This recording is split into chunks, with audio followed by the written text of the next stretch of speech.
साथियों नमस्कार।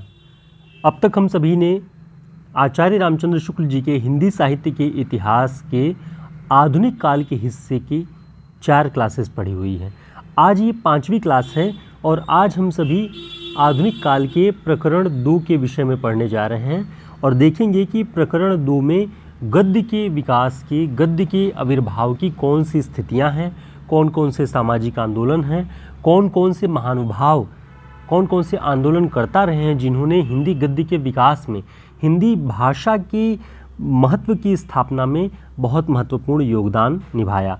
तो हम सभी ने देखा कि जो फोर्ट विलियम कॉलेज की स्थापना के समय से लेकर के जो लोग संलग्न थे हिंदी के विकास को लेकर के, आगे हमने बात की कि आज हम राजा शिव प्रसाद सितारेहिंद और राजा लक्ष्मण सिंह के योगदानों के विषय में बात करेंगे। साथ ही आपको 2 और नाम यहाँ पर दिखाई पड़ेंगे, श्रद्धाराम फुल्लौरी और नवीन चंद राय, बाबू नवीन चंद राय के, जिन्होंने स्त्री शिक्षा का प्रसार पंजाब में किया।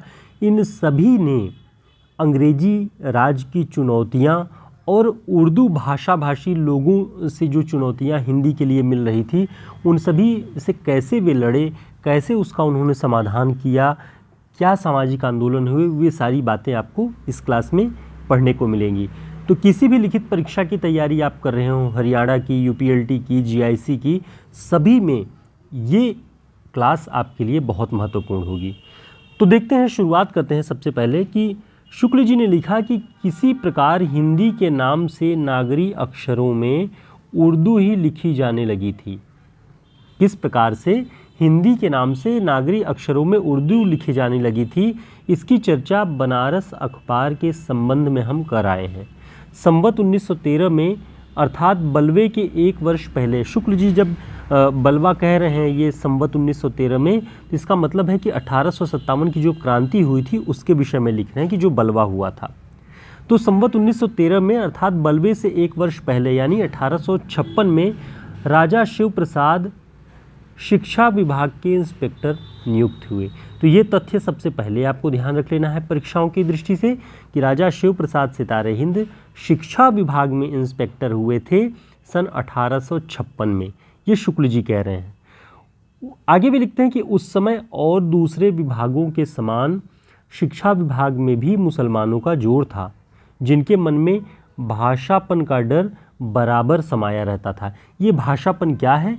ये भाषापन है ठेठ खड़ी बोली जो प्रचलित थी जन सामान्य के बीच में, संस्कृत मिश्रित जो खड़ी बोली हिंदी का विकास दिखाई पड़ रहा था, उसका डर कि कहीं ऐसा न हो कि शासन और सत्ता और प्रयोग की दृष्टि से हिंदी आगे बढ़ जाए और उर्दू पीछे हो जाए। तो ये भाषापन का डर था, वो बराबर मुसलमानों में या उर्दू के प्रयोगकर्ताओं में समाया रहता था। वे इस बात से डरा करते थे कि कहीं नौकरी के लिए भाखा संस्कृत से लगाव रखने वाली हिंदी न सीखनी पड़े। तो ये डरते थे ये बात कि कहीं ऐसा ना हो कि नौकरी के लिए अगर हिंदी को मान्यता मिल गई सरकारी बोली के रूप में, सरकारी कामकाज के रूप में, अदालतों में, तो मुसलमानों को या उर्दू के प्रयोगकर्ताओं को संस्कृत मिश्रित हिंदी न सीखनी पड़ जाए। ये डर बराबर बना रहता था और इसी डर के चलते बहुत से षड्यंत्र, बहुत से दबाव हिंदी आंदोलनकर्ताओं पर और हिंदी भाषा पर बनते हुए दिखाई पड़ते हैं, जिसे यथोचित ढंग से हमारे विद्वानों ने, उस दौर के भाषा के जो आंदोलनकर्ता थे, उन लोगों ने बराबर इस दबाव को तोड़ने का प्रयास किया। आगे शुक्ल जी लिख रहे हैं कि अतः उन्होंने पहले तो उर्दू के अतिरिक्त हिंदी की पढ़ाई की व्यवस्था का घोर विरोध किया। उनका कहना था कि जब अदालती कामों में उर्दू ही काम में लाई जाती है, तब एक और जबान का बोझ डालने से क्या लाभ। भाखा में हिंदुओं की कथा वार्ता आदि कहते सुन वे हिंदी को गंवारी बोली भी कहा करते थे। तो हिंदी को गंवारी बोली कौन कहा करता था? ये जो उर्दू के प्रयोगकर्ता थे। और पिछले प्रकरण में हम सभी ने देखा कि सर सैयद अहमद खां भी हिंदी को गंवारी बोली कहा करते थे, उर्दू के पक्षधर थे और हिंदी को गंवारी बोली कहा करते थे। तो कहते थे कि इसमें जो हिंदी है उसमें हिंदुओं की कथा वार्ता आदि सुनाई पड़ती है, ये प्रयोग किया जाता है, ये गंवारी बोली है, इसको क्यों शासन इतना तवज्जो दे रहा है और कहीं हमें इस भाषा को, जिसमें संस्कृत मिश्रित बोली है, सीखना न पड़ जाए। इस परिस्थिति में अब देखिए, जब ऐसा डर उर्दू वालों के मन में था तो उन्होंने षड्यंत्र भी कई किए। अंग्रेजी राज से अपनी नज़दीकियों का लाभ उठाते हुए उन लोगों ने हिंदी को कई बार बाइकआउट करने की कोशिश की। ऐसे वक्त में जब राजा शिव प्रसाद सितारे हिंद शिक्षा विभाग में इंस्पेक्टर नियुक्त होकर के आते हैं, तब हिंदी की रक्षा के लिए बड़ी मुश्किल का सामना करना पड़ा उन्हें। हिंदी का सवाल जब भी आता तब मुसलमान उसे मुश्किल ज़बान कहकर विरोध करते। अतः राजा साहब के लिए उस समय यही संभव दिखाई पड़ा कि जहाँ तक हो सके ठेठ हिंदी का आश्रय लिया जाए, जिसमें कुछ अरबी फारसी के शब्द भी आए। तो हम सभी ने देखा कि शिव प्रसाद सितारे हिंद आम फहम और ख़ास पसंद भाषा की हिमायत करते हैं।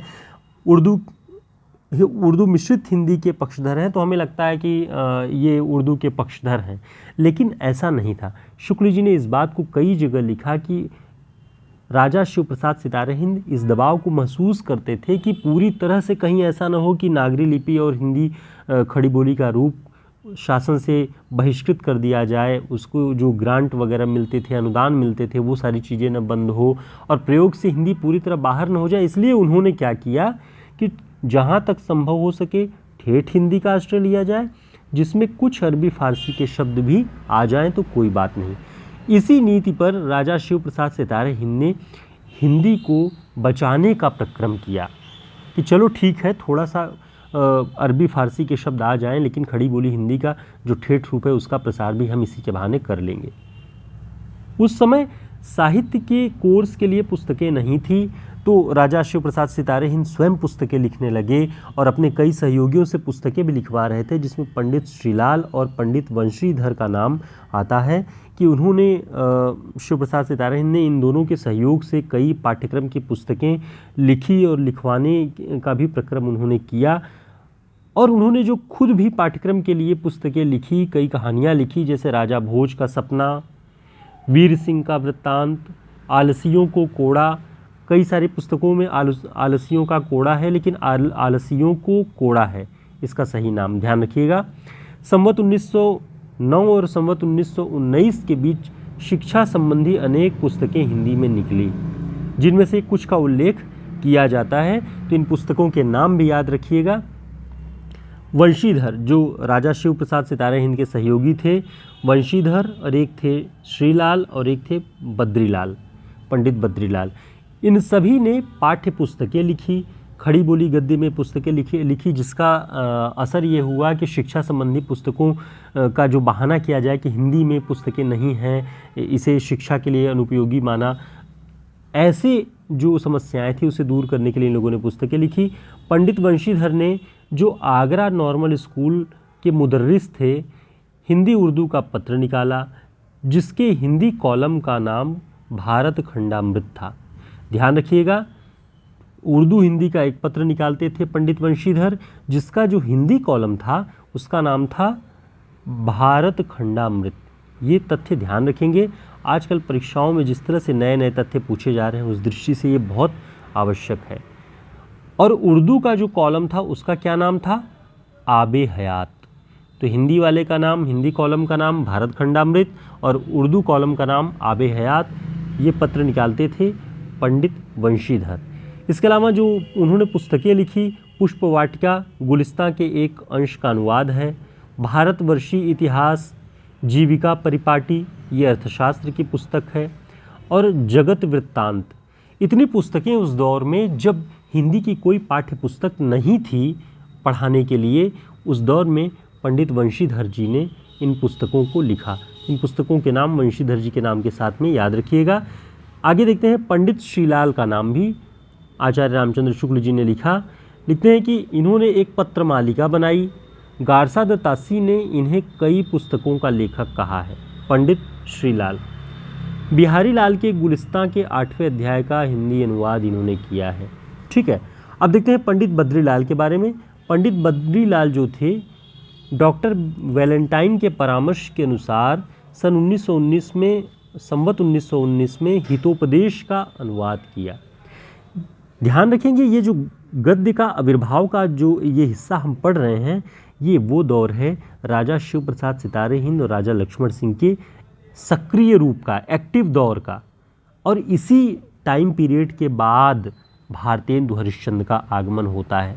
इन लोगों ने जो पृष्ठभूमि तैयार की, जो लड़ाइयाँ लड़ी, जिस रणनीति से हिंदी को बचाया और आगे बढ़ाया, उसी पृष्ठभूमि पर आकर के भारतेंदु और उनके सहयोगी मंडल खड़े होते हैं और हिंदी के लिए रचनाएं लिखते हैं, लगातार रचनाएं लिखते हैं, लगातार हिंदी और भाषा के जो महत्व को स्थापित करने का प्रयास करते हैं।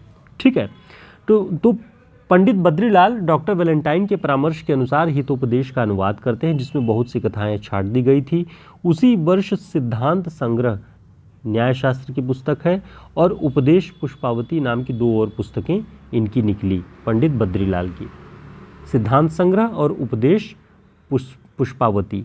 तो ये बातें शुक्ल जी शुरुआत में लिख रहे हैं परिचय के रूप में। आगे और देखते हैं महत्वपूर्ण पॉइंट। राजा शिव प्रसाद सितारे हिंद का जो प्रयास था वो शुक्ल जी उसे बहुत महत्व देते हैं और लिखते हैं कि यहाँ यह कह देना आवश्यक है कि प्रारंभ में राजा साहब ने जो पुस्तकें लिखी वे बहुत ही चलती सरल हिंदी में थी, उनमें उर्दूपन नहीं भरा था। शुरुआती दौर में, ये शुरुआत से ही शिव प्रसाद सितारे हिंद उर्दू के समर्थक नहीं थे, शुरुआत में सरल हिंदी में, चलती हिंदी में लिखते थे, जो उनकी पिछली किताबों में इतिहास तिमिरनाशक आदि में दिखाई पड़ती हैं। उदाहरण के लिए राजा भोज का सपना से कुछ अंश उद्धृत करते हैं शुक्ल जी और दिखाते हैं कि देखिए पहले जो है उर्दू के शब्दों का बहुत प्रयोग नहीं था। मानव धर्म सार का भी शुक्ल जी ने उल्लेख किया है, जो कि शिव प्रसाद सितारे हिंद की रचना है। मानव धर्मसार की भाषा उन्होंने अधिक संस्कृत गर्भित रखी है, यानी उर्दू का प्रयोग वे पहले नहीं करते थे। मानव धर्मसार में संस्कृत गर्भित भाषा का प्रयोग किया हुआ है। जैसे उन्होंने लिखा है कि मनुस्मृति हिंदुओं का मुख्य धर्मशास्त्र है, उसको कोई भी हिंदू अप्रामाणिक नहीं कह सकता।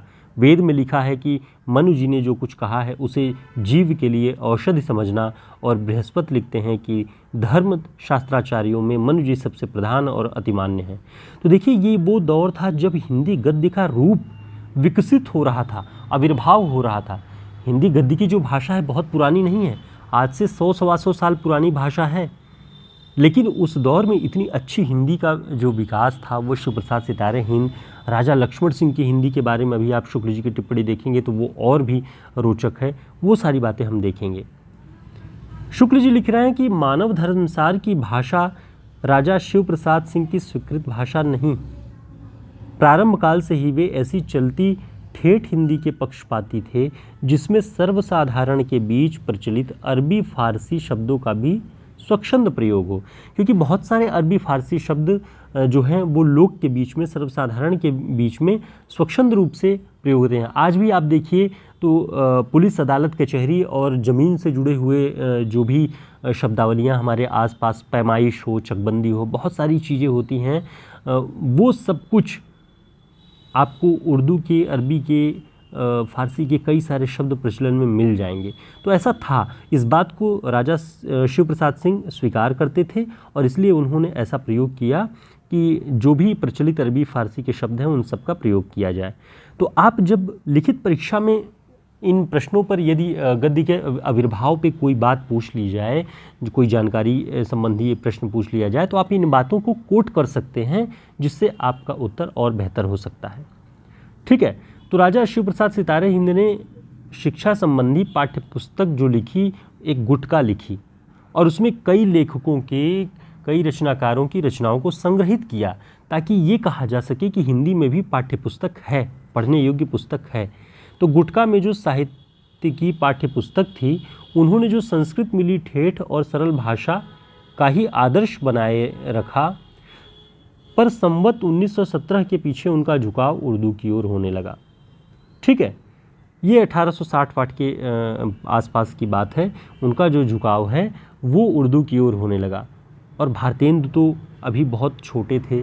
भारतेंदु का एक तरह से परवरिश ही हो रही थी शुरुआती दौर से ही साहित्य में। तो ये दौर था जब शिव प्रसाद सितारे हिंद अपने समय के उभरते हुए हिंदी गद्य के जो लेखक, आंदोलनकर्ता के रूप में जाने जाते हैं। ठीक है, तो अंग्रेज अधिकारियों का भी बहुत सारा रुख देख करके और जो शिक्षित वर्ग था उसका भी रुख देख करके शिव प्रसाद सितारे हिंद ने देख लिया कि उर्दू के या अरबी फ़ारसी के शब्दों का प्रयोग करके ही खड़ी बोली हिंदी का विकास किया जा सकता है, नहीं तो ये लोग पूरी तरह से इस पर बैन लगा देंगे। तो ये डर भी था, ठीक है। तो इसके उपरांत इतिहास, भूगोल आदि की पुस्तकें राजा साहब ने लिखी, उनकी भाषा बिल्कुल उर्दूपन लिए हुए है। इतिहास तिमिरनाशक भाग 2 की अंग्रेजी भूमिका में जो संवत या सन 1864 में उन्होंने लिखी है, राजा साहब ने साफ लिखा है कि मैंने बैताल पचीसी की भाषा का अनुसरण किया है। बैताल पचीसी किसकी? लल्लू लाल की। और लल्लू लाल की जो बैताल पचीसी है, शुक्ल जी ने बताया है कि वो उर्दू परक शब्दों का बहुत इस्तेमाल है। तो राजा शिव प्रसाद सितारे हिंद ने भी बैताल पचीसी की भाषा का ही अनुसरण किया है, ऐसा उन्होंने लिखा है, ठीक है। तो ये तथ्य भी ध्यान रखें। शुक्ल जी ने लिखा कि लल्लू लाल जी के प्रसंग में यह कहा जा चुका है कि बैताल पचीसी की भाषा बिल्कुल उर्दू है। तो ये तथ्य परीक्षाओं की दृष्टि से उपयोगी है। कभी भी परीक्षाओं में पूछा जा सकता है कि लल्लू लाल के बैताल पचीसी की भाषा क्या है, ब्रज भाषा, खड़ी बोली या शुद्ध संस्कृत निष्ठ बोली या फिर उर्दू परक। तो बिल्कुल उर्दू है, शुक्ल जी ने लिखा है। राजा साहब ने इस उर्दू वाले पिछले सिद्धांत को भाषा का इतिहास नामक पुस्तक, उस लेख में उसका निरूपण उन्होंने किया हुआ है, भाषा का इतिहास। तो ये बात जो है, इस कोटेशन की ये बात बहुत महत्वपूर्ण है और कई बार परीक्षाओं में पूछी जा चुकी है। आप सभी जानते हैं कि शिव प्रसाद सितारे हिंद आम फहम और ख़ास पसंद भाषा के पक्षधर थे। वे लिखते हैं कि हम लोगों को जहाँ तक बन पड़े चुनने में उन शब्दों को लेना चाहिए जो आम फहम और ख़ास पसंद हो, अर्थात जिनको ज़्यादा से ज़्यादा आदमी समझ सकते हों। तो ये बातें यहाँ पे शिव प्रसाद सितारे हिंद लिख रहे हैं।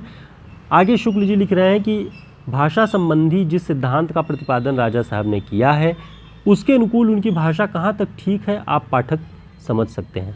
आम फहम, ख़ास पसंद, इल्मी ज़रूरत, जनता के बीच में ये प्रचलित शब्द कदापि नहीं है। फ़ारसी के आलिम फाजिल चाहे ऐसे शब्द बोलते हों, पर संस्कृत हिंदी के पंडित विद्वान तो ऐसे शब्दों से कोसों दूर हैं। यहाँ ये जो बात हाईलाइट है, इसको एक बार आप पढ़ लीजिए, बहुत महत्वपूर्ण है। शुक्ल जी लिखते हैं कि किसी देश के साहित्य का संबंध उस देश की संस्कृति परंपरा से होता है, अतः साहित्य की भाषा उस संस्कृति का त्याग करके नहीं चल सकती। भाषा में जो रोचकता या शब्दों में जो सौंदर्य का भाव रहता है वह देश की प्रकृति के अनुसार होता है, ठीक है।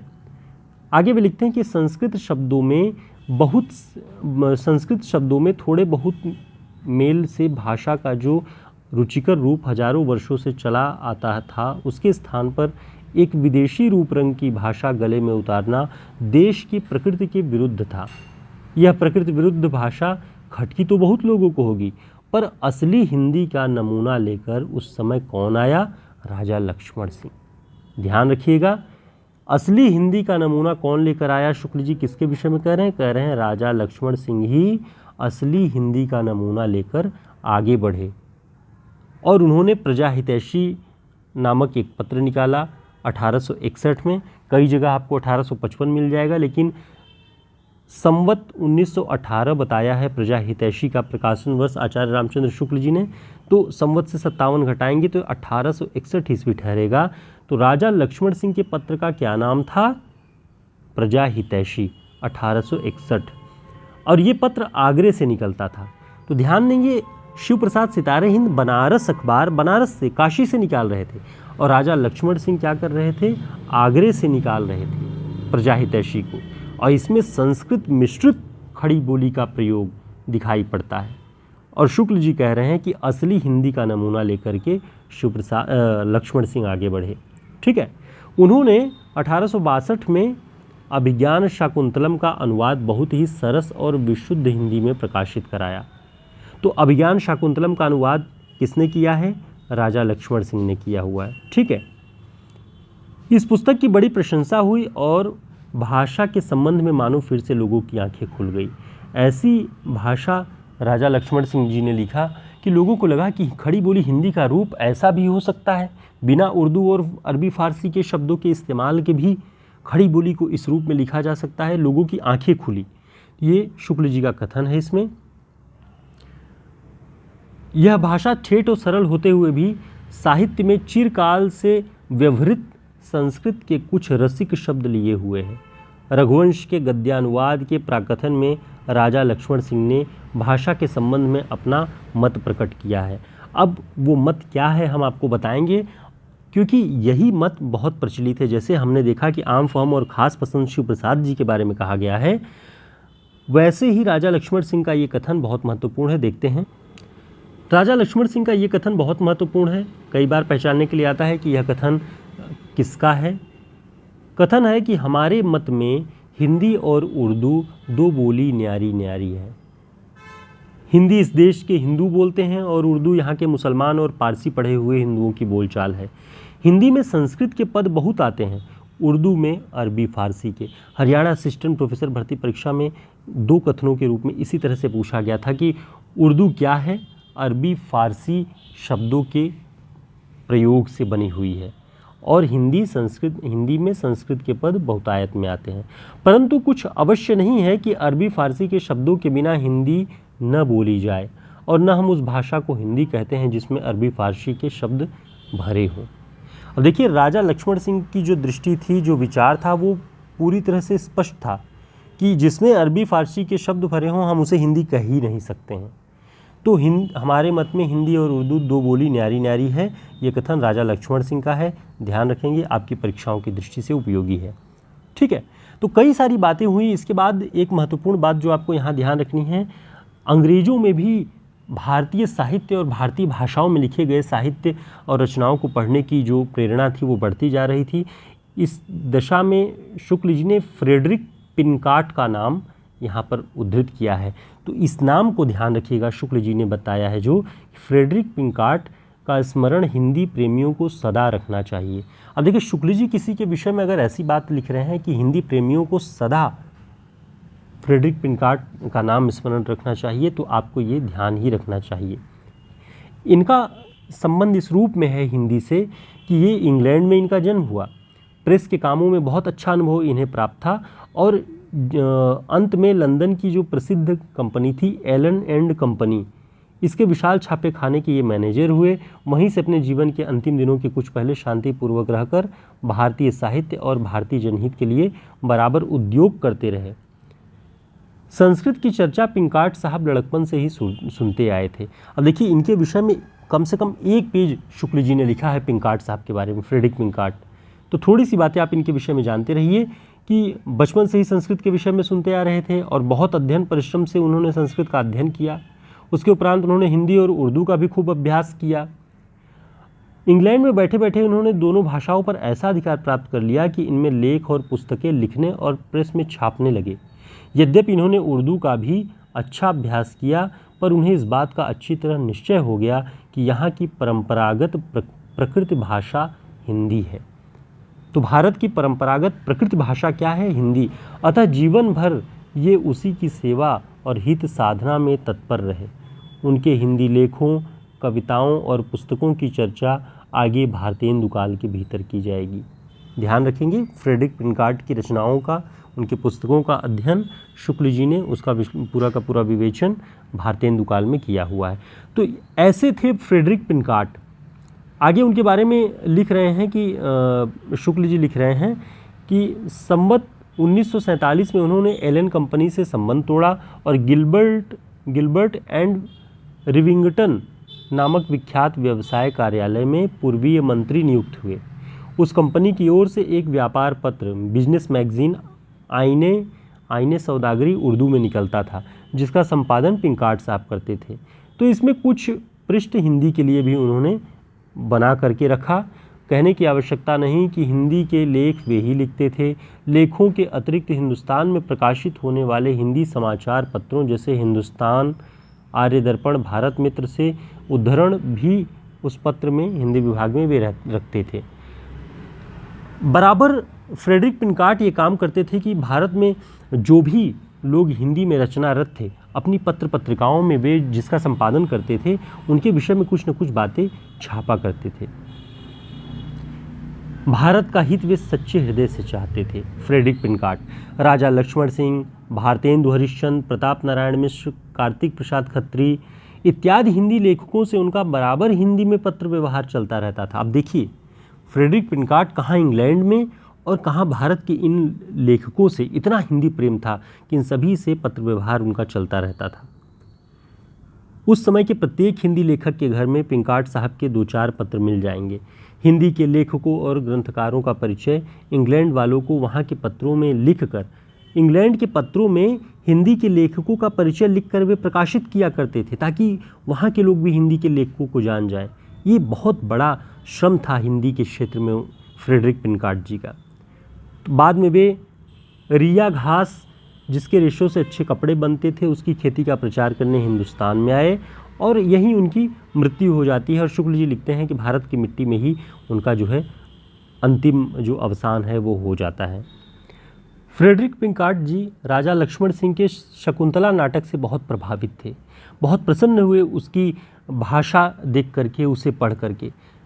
बात यह थी कि यहाँ के निवासियों पर विदेशी प्रकृति और रूप रंग की भाषा का लादा जाना वे बहुत अनुचित समझते थे। अपना यह विचार उन्होंने अंग्रेजी लेख में स्पष्ट रूप से व्यक्त किया, जो उन्होंने बाबू अयोध्या प्रसाद खत्री के खड़ी बोली पद्य की भूमिका के रूप में लिखा।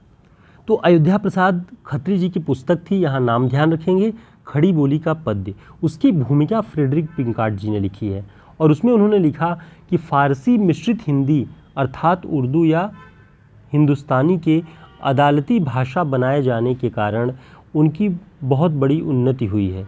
इससे साहित्य की एक नई भाषा ही खड़ी हो गई है। पश्चिमोत्तर प्रदेश के निवासी जिनकी यह भाषा कही जाती है, इसे एक विदेशी भाषा की तरह स्कूलों में सीखने के लिए विवश किए जाते हैं। तो ये सारे विचार फ्रेडरिक पिनकार्ट जी लिख रहे थे उस दौर में। और जो परीक्षाओं की दृष्टि से उपयोगी तथ्य है वो भी ध्यान रखें कि शुक्ल जी ने लिखा कि राजा शिव प्रसाद ने उर्दू की ओर झुकाव हो जाने पर भी साहित्य की पाठ्य पुस्तक जो गुटका नाम से उन्होंने लिखी, उसमें भाषा का आदर्श हिंदी ही रखा है। तो प्रश्न यदि आ जाए कि शिव प्रसाद सितारे हिंद की जो साहित्यिक पाठ्य की पुस्तक थी गुटका, उसकी भाषा क्या थी, तो शुक्ल जी ने लिखा कि आदर्श हिंदी की ही भाषा उन्होंने रखी है। उक्त गुटका में उन्होंने किसे किसे शामिल किया है, ध्यान रखेंगे।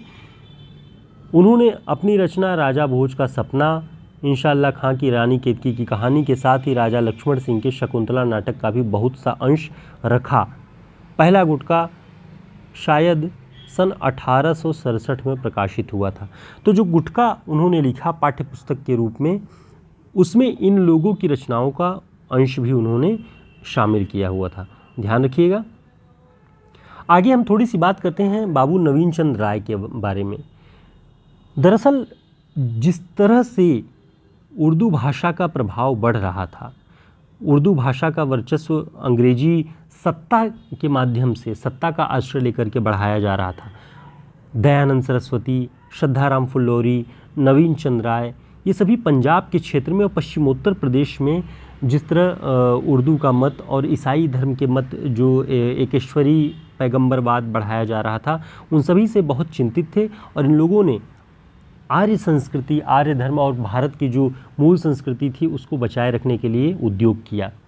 बाबू नवीन चंद्र राय क्या कर रहे थे, शुक्ल जी लिख रहे हैं कि पंजाब में बाबू नवीन चंद्र राय वही काम कर रहे थे जो शिक्षा विभाग में राजा शिव प्रसाद जी कर रहे थे। ठीक है, नवीन बाबू ने भिन्न भिन्न विषयों की बहुत सी पुस्तकें तैयार की और दूसरों से तैयार करवाई। ये पुस्तकें बहुत दिनों तक कोर्स में रही। पंजाब में स्त्री शिक्षा का प्रचार करने वालों में ये मुख्य थे। तो पंजाब में स्त्री शिक्षा का प्रचार करने वालों में मुख्य कौन था? बाबू नवीन चंद्र राय। ध्यान रखिएगा इस नाम को और पंजाब क्षेत्र को। ठीक है, ईसाइयों के प्रभाव को रोकने के लिए किस प्रकार बंगाल में ब्रह्म समाज की स्थापना हुई थी, उसका उल्लेख पहले हो चुका है। नवीन चंद्र ने ब्रह्म समाज के सिद्धांतों के प्रचार के उद्देश्य से समय समय पर कई पत्रिकाएं भी निकाली। संवत 1924 में यानी 1867 में, टाइम पीरियड भी ध्यान रखिए, भारतेंदु के समय से पहले 1867 में उनकी ज्ञानदायिनी पत्रिका निकली। ये ज्ञानदायिनी पत्रिका किसकी? बाबू नवीन चंद्र राय की। जिसमें शिक्षा संबंधी तथा साधारण ज्ञान विज्ञानपूर्ण लेख भी रहा करते थे। यहाँ पर यह कह देना आवश्यक है कि शिक्षा विभाग द्वारा जिस हिंदी गद्य के प्रचार में ये सहायक हुए वह शुद्ध हिंदी गद्य थी। हिंदी को उर्दू के झमेले में पढ़ने से ये हमेशा बचाते रहे। ठीक है, तो ये नवीन चंद्र राय के परिचय के रूप में शुक्ल जी ने लिखा कि इनकी ज्ञानदायिनी पत्रिका थी। स्त्री शिक्षा के लिए पंजाब में इन्होंने बहुत उद्योग किया।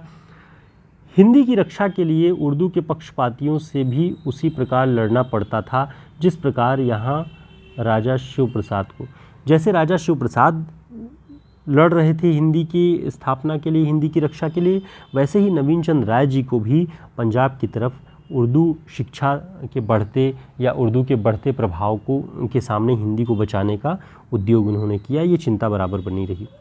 विद्या की उन्नति के लिए लाहौर में अंजुमन लाहौर नाम की सभा का स्थापना किया। तो नवीन चंद्र राय ने 3 बातें महत्वपूर्ण यहाँ से ध्यान रख लेंगे। स्त्री शिक्षा का प्रचार करने वालों में मुख्य थे पंजाब में, ज्ञानदायिनी पत्रिका निकाली उन्होंने, और अंजुमन सभा की स्थापना लाहौर में की। इतनी बातें आपको नवीन चंद्र राय के विषय में ध्यान रखनी है। नवीन चंद्र राय के स्पष्ट विचारों को, जिसमें वे हिंदी को आगे बढ़ाने, हिंदी की रक्षा के लिए संघर्षरत थे, बराबर आंदोलनरत थे, उससे गारसा दत्तासी बहुत चिढ़ गया था। वो बाहर विदेश में बैठे बैठे, फ्रांस में बैठे बैठे झल्ला गया। और शुक्ल जी ने लिखा कि नवीन बाबू के इस व्याख्यान की खबर पाकर इस्लामी तहजीब के पुराने हामी, हिंदी के पक्के दुश्मन गारसा दत्तासी फ्रांस में बैठे बैठे ही झल्लाए और अपने एक प्रवचन में उन्होंने बड़े जोश के साथ हिंदी का विरोध और उर्दू का पक्षमंडन किया। तो देखिए, गारसा दत्तासी भी उर्दू का घोर पक्षधर था और हिंदी का घोर शत्रु था। पक्का दुश्मन कहा है शुक्ल जी ने गारसा दत्तासी को। ठीक है, उर्दू का पक्षमंडन किया तथा नवीन बाबू को कट्टर हिंदू कहा। तो नवीन चंद्र राय को कट्टर हिंदू कौन कहता है? गारसा दत्तासी। तो ये हिंदी से बहुत चिढ़ने लगा था और उर्दू का पक्षधर था। तो शुक्ल जी ने लिखा कि इसी प्रकार जब जहाँ कहीं हिंदी का नाम लिया जाता तब तासी बड़े बुरे ढंग से विरोध में कुछ न कुछ इसी तरह की बातें करता। जैसे आजकल ट्रंप भारत के विषय में जहाँ कहीं भी मौका पा जाता है कुछ न कुछ टैरिफ लगा दे रहा है, कुछ न कुछ बातें जोड़ के कह दे रहा है, कोई न कोई बात वो कह ही दे रहा है, इतना चिढ़ा हुआ है भारत से। वैसे ही गारसा दत्तासी भी था। ऐसे ही अवसर पाते ही जहाँ कहीं भी हिंदी का नाम, हिंदी भाषा का नाम लिखा हुआ देखता, वहाँ विरोध में कुछ न कुछ बातें चिढ़ करके लिखता ही रहता। तो ये बातें हो रही थी। सर सैयद अहमद के बारे में शुक्ल जी ने अब पिछले प्रकरण में भी हमने देखा, यहाँ भी लिखा कि सर सैयद अहमद का अंग्रेज अधिकारियों पर बहुत प्रभाव था। ये पहले कहा जा चुका है। शिक्षा विभाग के अध्यक्ष हैवल साहब ने अपनी राय जाहिर की। जाहिर सी बात है कि ये जो हैवल साहब कह रहे हैं ये सर सैयद अहमद का ही असर है। हैवल लिख रहे हैं कि यह अधिक अच्छा होता कि हिंदू बच्चों को उर्दू सिखाई जाती, न कि एक ऐसी बोली में विचार प्रकट करने का अभ्यास कराया जाता जिसे अंत में एक दिन उर्दू के सामने सिर झुकाना पड़ेगा। तो देखिए, ये विचार जो सर सैयद अहमद का था वही विचार शिक्षा विभाग के अध्यक्ष हैवल का भी है। वो कह रहा है कि ऐसी भाषा में शिक्षा देने का क्या मतलब है जिसे एक न एक दिन उर्दू के सामने सिर झुकाना पड़ेगा। और उसकी सारी बातें झूठी साबित हुई और मुंह में कालिख लगाने वाली बात हुई। हिंदी आज जिस तरह से आगे बढ़ी है, जिस रूप में हिंदी का विकास हुआ, हिंदी गद्य का विकास हुआ है, उसके अध्यक्ष हैवल, सर सैयद अहमद या गारसा दत्तासी, इन सभी ने मुंह की खाई है। खड़ी बोली हिंदी की स्थापना हुई है। ठीक है, तो गारसा दत्तासी ने ये इन सारी बातों से बहुत खुश होता था। कहीं हिंदी का विरोध होता रहता था तो वो उठ के खड़ा हो जाता था और तालियां पीटता, इस तरह की बातें हैं उसमें। तो देसी जबान हिंदी को माने या उर्दू को, तब हिंदी के पक्ष में कई वक्ता उठकर बोले। तो कई इलाहाबाद इंस्टीट्यूट में ऐसी कोई संगोष्ठी सेमिनार हो रहा था, वहाँ पर हिंदी देसी जबान किसे माने, हिंदी को या उर्दू को। ऐसे वक्त में हिंदी को के पक्ष में बहुत सारे लोग खड़े हुए और उन्होंने बताया कि सामान्य जनता को उर्दू की वजह से बहुत कष्ट हो रहा है।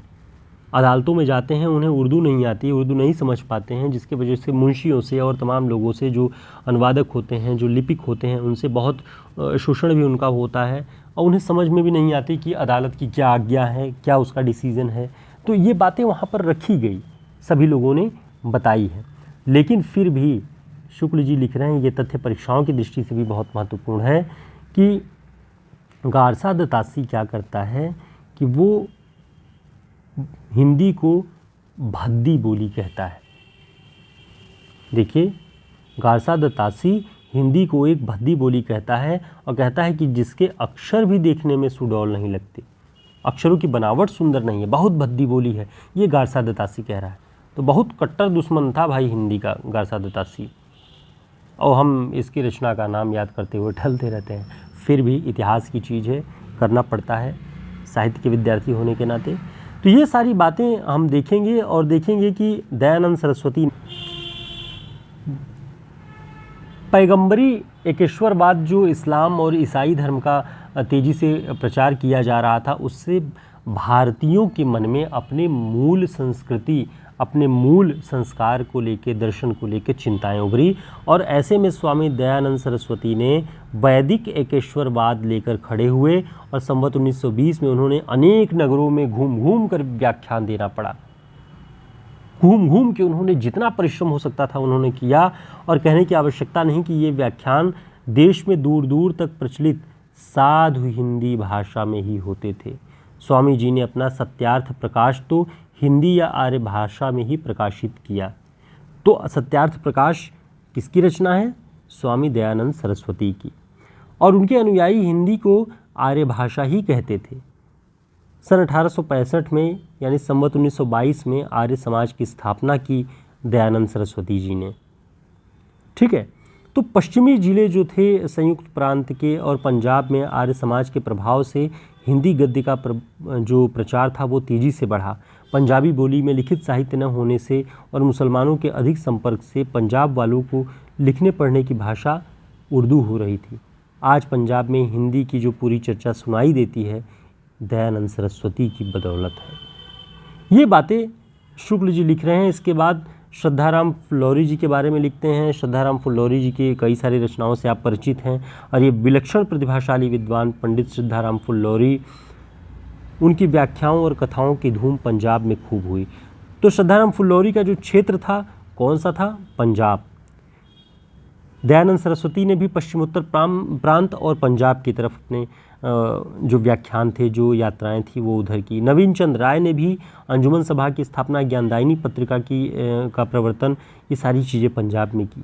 तो कहीं ना कहीं उस तरफ ये असर था, खतरे थे हिंदी की रक्षा को लेकर के, तो वहाँ पर हिंदी के लिए काम किया इन लोगों ने। तो ये सारी बातें हैं कि उन्होंने अपना, श्रद्धाराम फुल्लौरी ने अपना सिद्धांत ग्रंथ सत्यामृत प्रवाह बड़ी प्रौढ़ भाषा में लिखा। वे बड़े ही स्वतंत्र विचार के मनुष्य थे और वेद शास्त्र के यथार्थ अभिप्राय को किसी उद्देश्य से छिपाना अनुचित समझते थे, कि जो यथार्थ अभिप्राय है वेद का, शास्त्रों का, वो सभी छिपाने की क्या ज़रूरत है, उसे बताया जाए।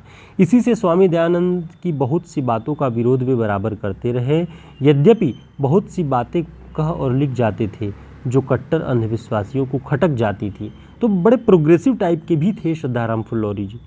कुछ लोग इन्हें नास्तिक तक कह देते थे, पर जब तक वे जीवित रहे सारे पंजाब के हिंदू उन्हें धर्म का स्तंभ समझते रहे। ये श्रद्धाराम फुल्लौरी जी का अपना एक महत्व है उस दौर में। ठीक है, इनके भाग्यवती नामक सामाजिक उपन्यास के बारे में आप सभी जानते ही होंगे। शुक्ल जी ने इनकी जो है संवत 1924 में आत्मचिकित्सा नामक ग्रंथ के बारे में बात की। तत्वदीपक, धर्म रक्षा, उपदेश संग्रह, शतोपदेश इत्यादि पुस्तकें थी, और 1400 पृष्ठों की इन्होंने अपना एक जीवन चरित्र भी लिखा था जो कहीं खो गया। एक महत्वपूर्ण बात जो हमने कई बार परीक्षा क्लास में पढ़ाई हुई है कि अपने समय के वे सच्चे हिंदी हितैषी और सिद्धहस्त लेखक थे। संवत 1938 में उनकी मृत्यु हुई। जिस दिन उनका देहांत हुआ उस दिन उनके मुंह से सहसा निकला कि भारत में भाषा के 2 लेखक हैं, एक काशी में, दूसरा पंजाब में, परंतु आज एक ही रह जाएगा। कहने की आवश्यकता नहीं कि काशी के लेखक से अभिप्राय हरिश्चंद्र से ही था। ठीक है, तो ये बात ध्यान रखिएगा। अपनी मृत्यु के दिन श्रद्धाराम फुल्लौरी जी ने ये बात कही हुई है, तो इसे हमने कई बार बताया हुआ भी है आप। तो शुक्ल जी बता रहे हैं कि ये सारे धार्मिक और सामाजिक जो आंदोलन हुए, इन सभी ने बहुत सहायता पहुंचाई हिंदी के विकास में। हिंदी गद्य की भाषा किस दिशा की ओर स्वभावतः जाना चाहती थी, इसकी सूचना अच्छी तरह से ये सारे सामाजिक आंदोलन दे रहे थे। सारी भारतीय भाषाओं का साहित्य चिरकाल से संस्कृत की परिचित और भावपूर्ण पदावली का आश्रय लेता चला आ रहा था। अतः गद्य के नवीन विकास में उस पदावली का त्याग और किसी विदेशी पदावली का सहसा ग्रहण कैसे हो सकता था? जबकि बंगला, मराठी आदि अन्य देशी भाषाओं का गद्य परंपरागत संस्कृत पदावली का आश्रय लेता हुआ चल पड़ा था, तब हिंदी गद्य उर्दू के झमेले में पड़कर कब तक रुका रहता? ये बात शुक्ल जी कह रहे हैं। आगे भी इस बात को लिखते हैं। अंतिम पैराग्राफ थोड़ा सा बहुत ज़रूरी है, देख लीजिए कि राजा लक्ष्मण सिंह के समय में ही हिंदी गद्य की भाषा अपने भावी रूप का आभास दे चुकी थी। अब आवश्यकता ऐसे शक्ति संपन्न लेखकों की थी जो अपनी प्रतिभा और उद्भावना के बल से सुव्यवस्थित और परिमार्जित करते और उसमें ऐसे साहित्य का विधान करते जो शिक्षित जनता की रुचि के अनुकूल होती। ठीक इसी परिस्थिति में भारतेंदु का उदय हुआ।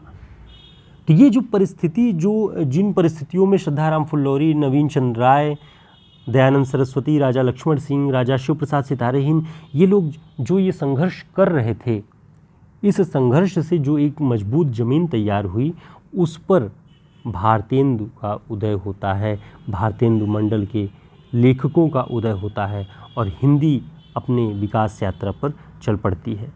तो ये प्रकरण हमने पूरा पढ़ा, गद्य का आविर्भाव, हिंदी गद्य का आविर्भाव, और आपने देखा कितनी महत्वपूर्ण बातें हैं जो कि परीक्षाओं की दृष्टि से भी बहुत उपयोगी हैं और हिंदी के इतिहास को जानने के लिए भी बहुत उपयोगी हैं। उम्मीद है ये प्रकरण आपकी समझ में आया होगा। आगे अब हम जो पढ़ेंगे वो भारतेंदु युग के विषय में पढ़ेंगे कि भारतेंदु युग का साहित्य और भारतेंदु युग की हिंदी गद्य की स्थिति क्या थी। तो आप सभी बने रहें, जुड़े रहें। हमारे टेलीग्राम ग्रुप और व्हाट्सएप ग्रुप का लिंक आपको डिस्क्रिप्शन बॉक्स में मिल जाएगा, ज्वाइन कर लें ताकि समय पर सूचनाएं मिलती रहें। और हमारे हिंदी साहित्य के शॉर्ट नोट्स भी आपके लिए बहुत उपयोगी हैं, जो कि हमने आचार्य रामचंद्र शुक्ल, बच्चन सिंह और नगेंद्र की पुस्तकों के आधार पे महत्वपूर्ण तथ्यों का संकलन करके बनाया हुआ है। फिर मिलते हैं एक नई क्लास में, तब तक के लिए नमस्कार, शुभकामनाएं।